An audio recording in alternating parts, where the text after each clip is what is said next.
खुलुमबाय डक्टर हारिमु बरगयारी कर'ना भाइरासनि बारै बयबो एसेबाबो मिथिखाबायानो आं एज ए डक्टर आरो बे फिल्डआव प्रेक्टिकली इनभल्व जानाय हिसाबै आङो दिनै बे भिडिअनि जाहोनजों कर'ना रिलेटेड माखासे खोथा आङो सुंद'यैनो शेयार खालामनो सानदों।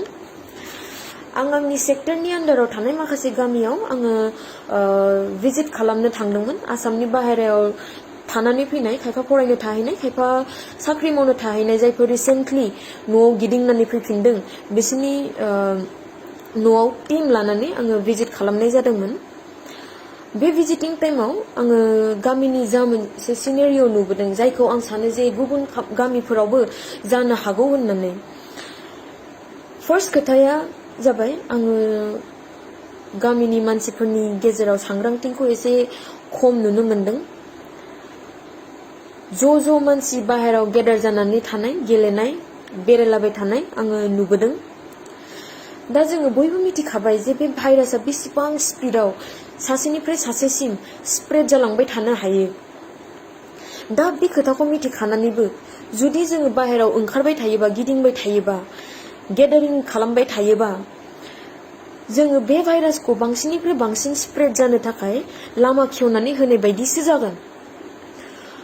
आरो जुदि सोरबाफोर सानोबा जे आंनाव बे बेमारा जानो हानाय नंखाया आरो मालाबाफोर सोरबा जुदि कनसियास जानानैबो दंमोन ओमफ्राय सानदों जे बे जास्ट वान टाइम बे खनसेल' जेबो जानाय नङा होननानै बिदि साननो नाङा। बे बिराद गिदिर गोरोन्थि जागोन। भाइरासआ रावखौबो नाया, जातिबो नाया, धोरोमबो नाया। बिसोरनो मानसिनि देहाल' नांगौ स्प्रेड जानो थाखाय, माल्टिप्लाइ जानो थाखाय। दिनैनिफ्राय लकडाउन स्टार्ट जाबाय।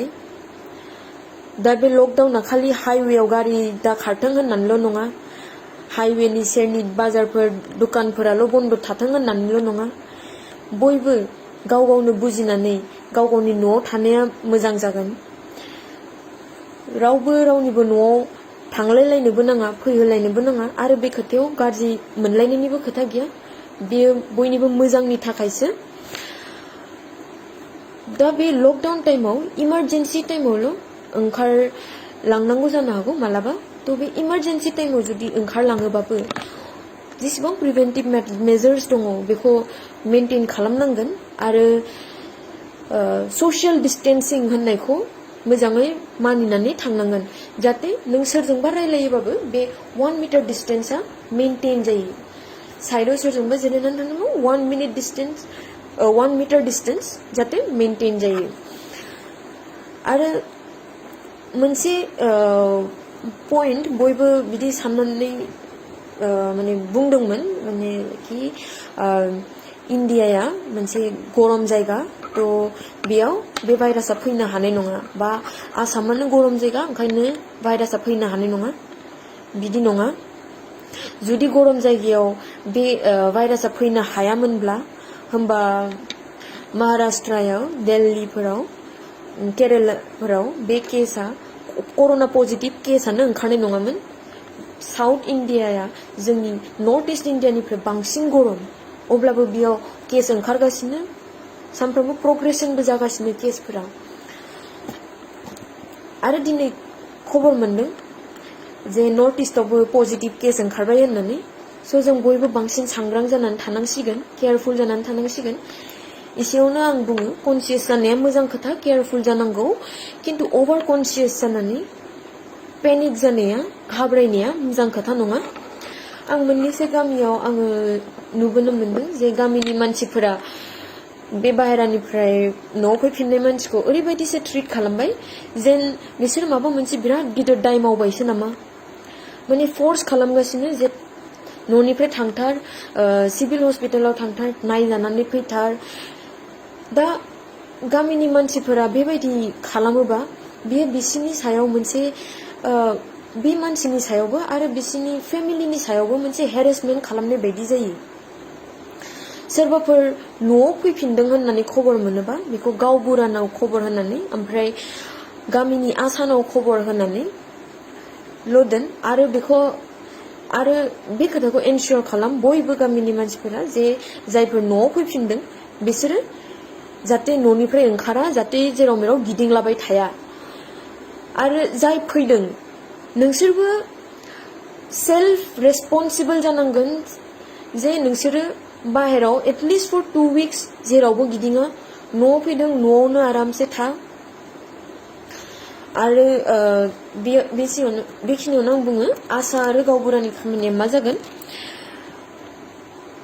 नोंथांमोननि खामानिया बेनो जे गामियाव जायफोर फैफिनदों बिसोरखौ खबर लानानै गामिनि खाथिनि स्टेट डिस्पेन्सारि बा जाय हस्पिटालनि आन्डाराव गोलैयो बा जिखुनु दस्रानोबाबो बेखौ जास्ट खबरल' हर आसाफोरा मिथिगोन ABPM आरो सेक्टरनि मेडिकेल अफिसार इनचार्जफोरखौ बिसोरनो जास्ट खबरल' हरनांगौ जोङो खबर मोनोबानो आङो जेरै खबर मोननानै आङो टीम लानानै आङो गामियाव न'आव थांबाय बेबायदिनो टीम थांगोन हेल्थ डिपार्टमेन्टआ बिराद सेस्था खालामगासिनो बे बेमारखौ जोंनाव फैनायनिफ्राय होबथानो थाखाय बा जोंनाव दाजाथोंनि थाखाय दा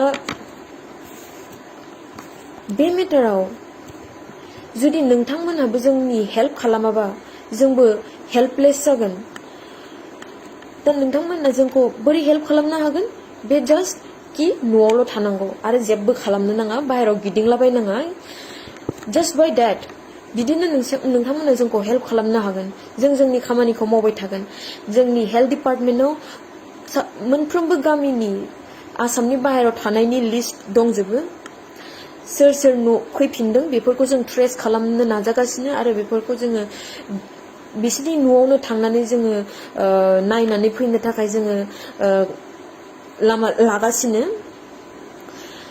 इभेन बर्डार्सफोरावबो आरो रेलवे स्टेशनफोरावबो एयारपर्टआवबो जोंनि टीम्स मेडिकेल टीम्स हरनाय जादों नायनो थाखाय आरो जेसेबां जुदि बारग'नानैबो फैयोबा जोङो बिसोरखौ न'आवबो जोङो ट्रेस खालामनाय जागासिनो जों खालि थाखुमानानैल' थानाङा गामिनि मानसिफोरा बेबायदि फर्स खालामबाय थायोबा बे मोनसे थाखुमानायनिबो जाहोन जायो रागा जोंनानैनो आं थाङा मा खालामनो खालाम बेबायदि टाइपनि जायो स' बिदि खालामनो नाङा हेरेसमेन्ट होनो नाङा जों दङ जोङो न'आवनो थांनानै जोङो नायनानै फैगोन जोंनो जास्ट खबरल' होनांगौ